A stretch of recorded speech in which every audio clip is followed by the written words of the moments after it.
Hey everybody, it's Josh.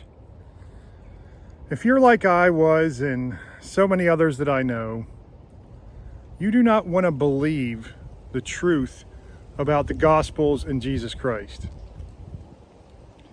First of all, you might have grown up being told all of these lies. How the Bible was changed over time, how the Gospels were written hundreds of years after the death and resurrection of Jesus Christ, how Jesus might not have even been a real person. And even if he was just made into some great mythology that was used to control people. It's these things that I was told and so much more, believing things like the Gnostic Gospels were closer to the truth than the actual Gospels. I bought this hook, line, and sinker. Why? Well, I did love the teachings of Jesus Christ. I respected that. The ethical teachings, how he was free of sin and how he could love unconditionally. But I believe that the rest was put in there just to control us.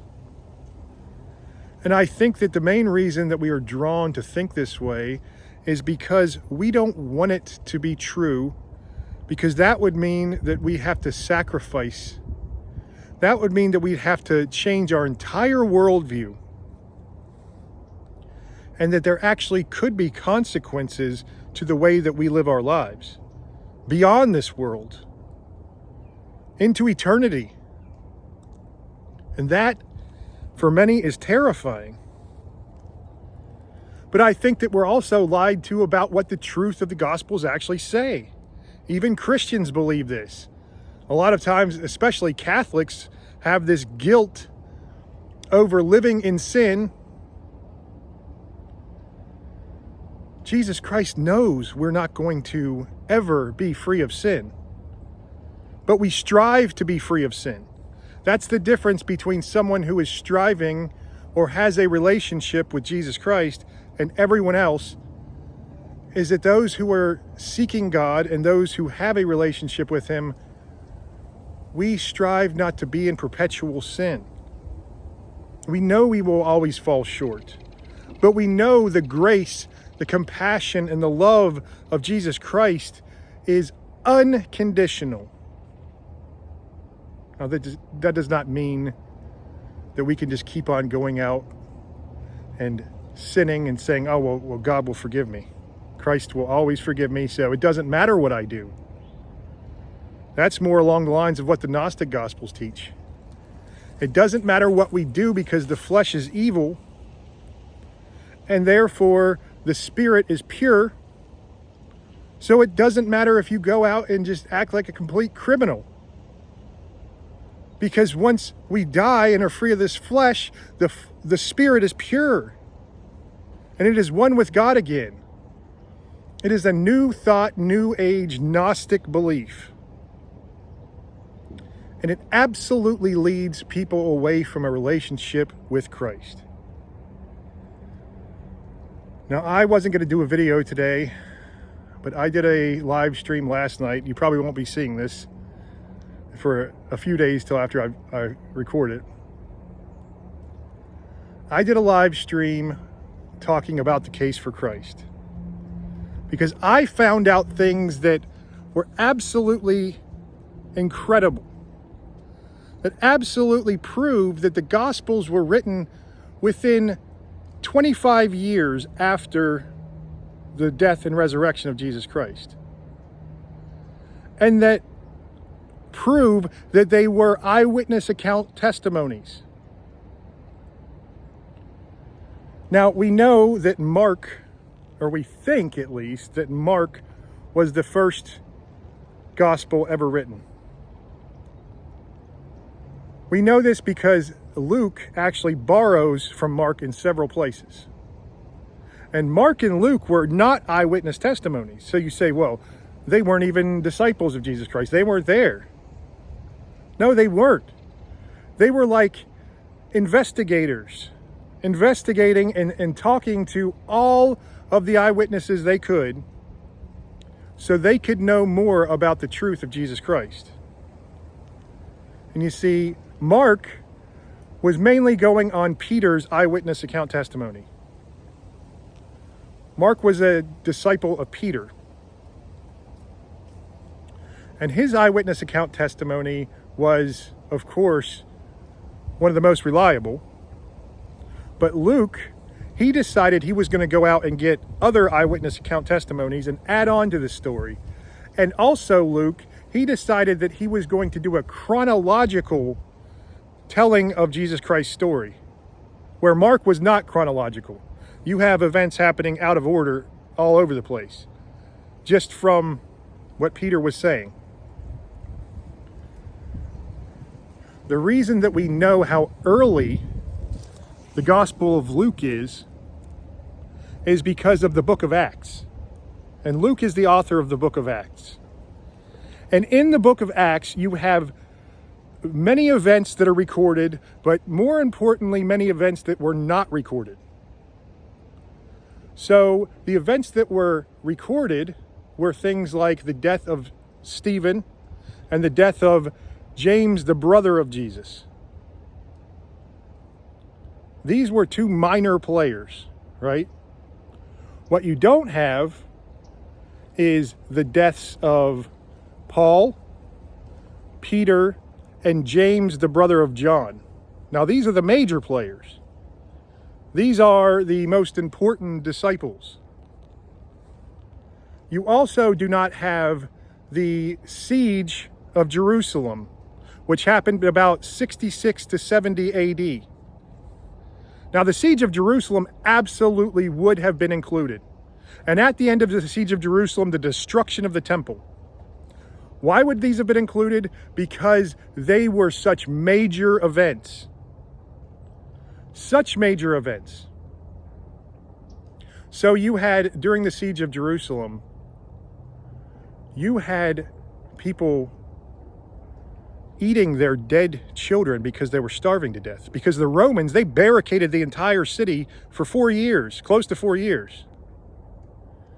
It was an awful situation. The people that escaped, the Romans captured them and crucified them right outside as a warning. Then you had the destruction of the temple, which Jesus prophesied. So why would that not have been included if that had already happened? So we know it happened. The book of Acts was written before these events. So before 66 AD. But also before the death of Paul, James, the brother of John, and Peter. And that's pushing it back into the 50s. So you're getting back within 25 years of the, we'll say conservatively, the early 60s. Because I believe the death of Paul and Peter were in the early 60s. So the book of Acts was going to be the early to very mid 60s at the very latest. You absolutely would have recorded these things. If Luke recorded the deaths of Stephen and James, the brother of Jesus, which happened in, I believe, the 40s. Stephen might have even been earlier. Then you would have definitely recorded the deaths of Paul and Peter and James, the brother of John. So it's pushing it back to the book of Acts is in the early 60s, late 50s at the most. Most likely the early 60s. So then you have the Gospel of Luke. Now, the Gospel of Luke was written before the book of Acts. How do we know this? Because Luke tells us this. In the very beginning of Acts, he's telling us, he's writing to Theophilus, he's telling him, this is the account, and it is separate from the gospel of Jesus Christ. This is after Jesus Christ had already been ascended into heaven. So we have Luke, which was probably written, the Gospel of Luke was probably written in the early to mid 50s. Conservatively, probably 55 AD.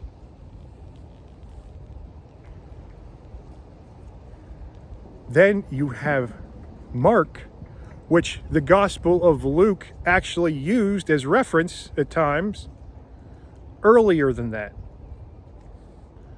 So we know that these two Gospels are within the lifetime of these eyewitnesses.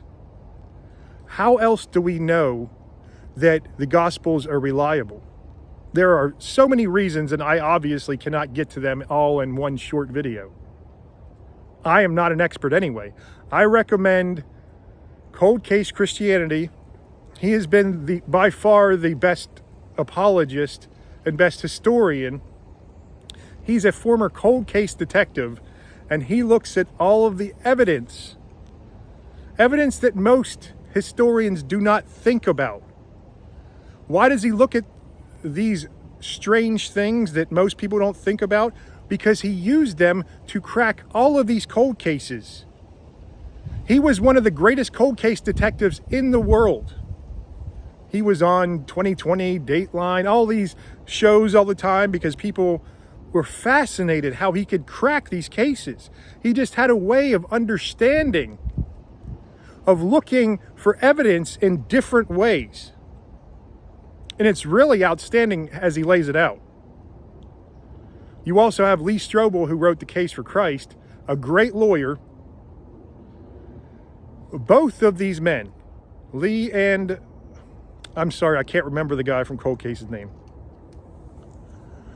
Both of them wanted Christ not to be true. Lee Strobel especially, his wife had become a Christian. He did not want to believe. He said, okay, I'm going to go prove Christianity wrong so I can go rub it in my wife's face. Because she's fallen for this cult, right? And really, Cold Case Christianity was the same way. He did not want Christ to be true. So he said, I'm going to set out to prove it wrong. I'm a great detective. I am going to prove that the Gospels aren't reliable and Christ, at least Christ the way they say it happened, never happened. It was not reliable testimony. But you start seeing crazy amounts of evidence in ways that I never even would have thought of. And he lays them out especially well. He lays out the fact that there's details in every single gospel that only would have been relevant in the exact time period that it happened. I told you about how we can date Luke and Mark based on the events in the book of Acts. You can also date these gospels and understand that they were eyewitness testimonies because of so many things like archaeology, like the Gospel of John. It has so many exact details of the Pool of Siloam, the Pool of the Bethesda, all of these small little details that are mentioned in the Bible, and now they've been discovered by archaeologists, usually after the 19th century.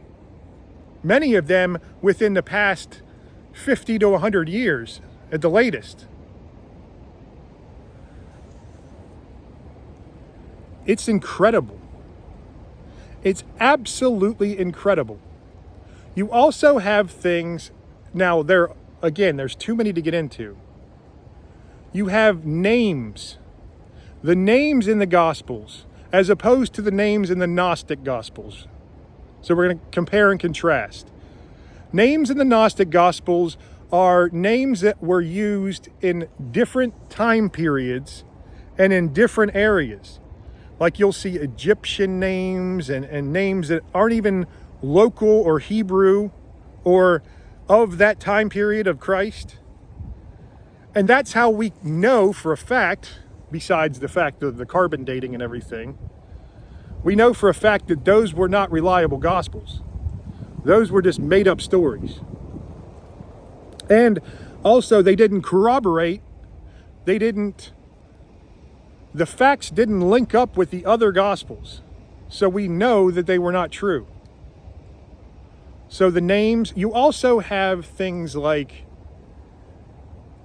the disciples and the apostles did embarrassing things. Now, Peter, when giving his testimony, obviously he denied Christ 3 times in his time of need. The disciples also used to argue about who was the best among them, who would be the leader among them, who would sit at the right hand of Jesus. These types of things you do not include if you're trying to make yourself look good.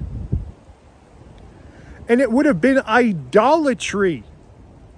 These were devout Jews to live and die for something that you know is a lie.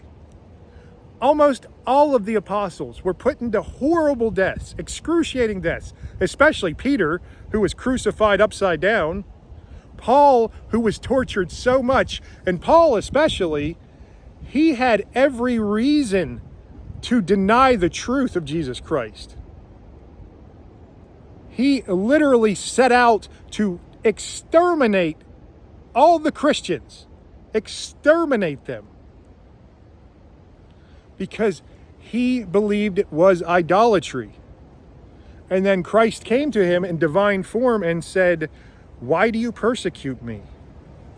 You persecute my followers, you persecute me." And he blinded him for 3 days, sent him to Damascus, sent a man named Ananias. Jesus Christ sent a man named Ananias to heal Paul, and Paul became one of the greatest evangelists, one of the greatest preachers, starting many of the churches, along with Peter and a lot of the other apostles. But Paul had every reason to deny Jesus Christ. He had no reason to make it up. In fact, he had reason not to make it up because he was at the threat of death. People do not die for something they know is a lie, especially all of these people. And we have no one recanting. All of these people said, just deny Jesus Christ and we'll set you free. None of them did. If you know it's a lie, first of all, you know it's idolatry, so you're going to go to hell. You're damned because of it. And if you know it's a lie, then you're going to say, "Oh no, I condemn him. I denounce him."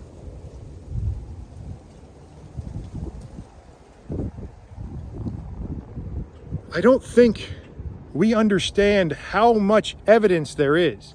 And there's going to be people who always will never accept every single bit of evidence there is.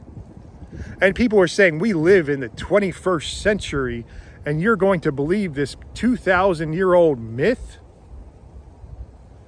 We have all this science telling us the Bible is not true. The Bible does not make any scientific claims. As Galileo said, "I opened the Bible to see how to go to heaven, not how the heavens go." In fact, the scientific claims and the advancements in technology are what we know helps prove Jesus Christ and the gospel's reliability. It gives us so much more evidence that many over the course of the last 2,000 years didn't have. They mainly had to go on blind faith sometimes, saying, "I was told this, there's no way I have any evidence of it, but I believe it." And now we say, "I do have faith. My faith does not hinge on one thing or another, except for the revelation that Jesus Christ came to me. He came to me and saved me." And now he's saying, God doesn't want us to have blind faith. God wants us to question everything, including his existence. And he gives us overwhelming evidence. Now, finally, and again, this is just scratching the surface. The Shroud of Turin. To me, this was not something I even considered evidence. But the Shroud of Turin is absolutely incredible. In the 1980s, the Shroud of Turin was supposed to be, they claim it was a shroud that was put over Jesus Christ when he died. The burial cloths he was wrapped in. Written in the book of John. Now, in the 80s, they claim they tested it and that it was from the 1300s. But in the 80s, they didn't know how to carbon date. They didn't know how to do a lot of things accurately. So we all believed, okay, well, they already proved that's not true. Within the past year and a half, I believe, I think it was the past year, they have accurately carbon dated and tested the material. They took a thread from the shroud and they tested it. What they found was outstanding. It is from the time of Christ. They found pollens from the time of Christ, and the blood carbon dates from the time of Christ.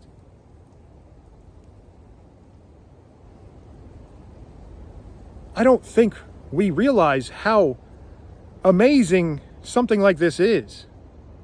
And again, even if that was not true, there would still be mountains of evidence. But the Shroud of Turin is so amazing because modern scientists can't even explain how it happened. It's a photographed image of blood on a shroud. Modern scientists say, got me. I don't know. They try to recreate it, but there's no way they can figure it out. Absolutely incredible stuff. Absolutely incredible.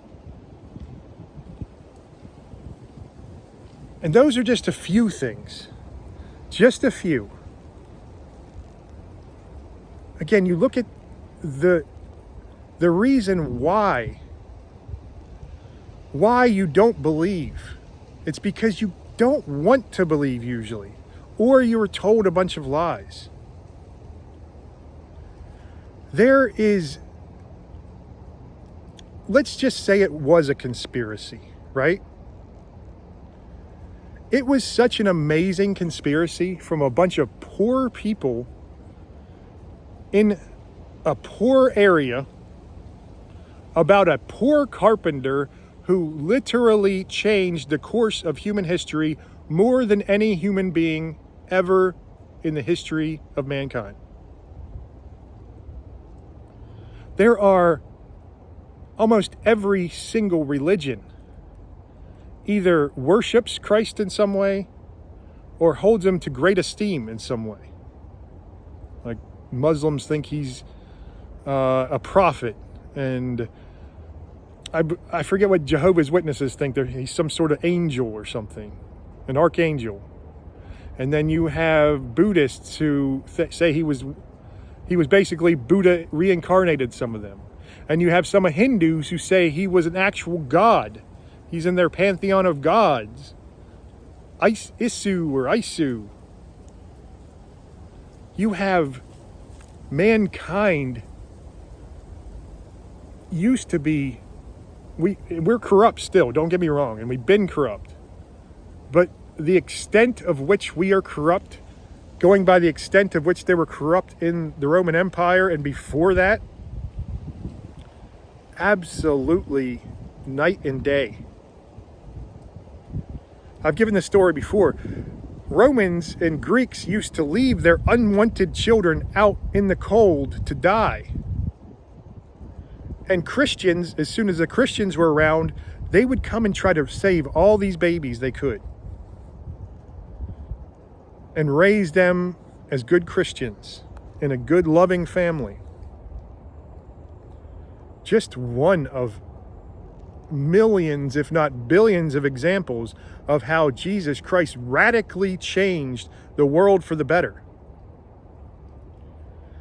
if you believe God is love, if you believe in all these New Age spirituality, things like that, it is taking Christianity and twisting it, but you would not even have this philosophy if not for Christianity.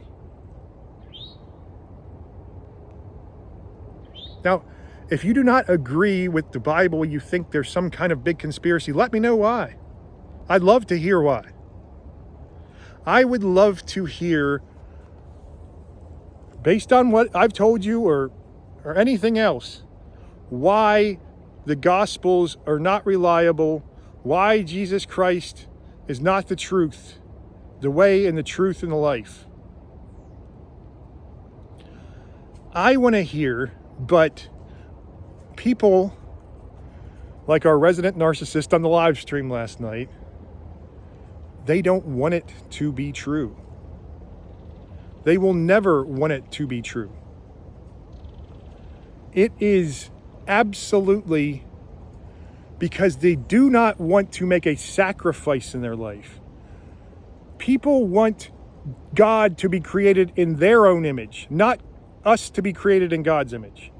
People want to do what they want to do without any repercussions, without feeling guilty or remorse. They don't want to have, they want to have a relationship with God if they knew that was even a thing. They don't believe it's a thing. They're in denial. But again, it would be the God that they created. It comes back from the original sin where Adam and Eve ate the fruit. They were seduced to eat the fruit because the devil told Adam and Eve that that would make them like God. That would give them the knowledge of God. And what did it do? It completely ruined them. Completely. They lived in a perfect paradise until that happened. But again, I want to hear exactly why you think this is not true. To me, it is overwhelming, and the evidence, it keeps stacking up and stacking up and stacking up. We keep finding more and more figures from biblical times. Archaeologists have found over 60 figures from the Bible that we never knew existed except for the Bible. We found so many cities and towns that we never knew existed except the Bible tells us so. The Bible is perhaps one of the greatest history books of all time. The Bible is so much that we can't even comprehend because it is the Word of God. And I get it. You don't want to believe that. But the evidence says otherwise. All right, everybody. I love you all. God bless.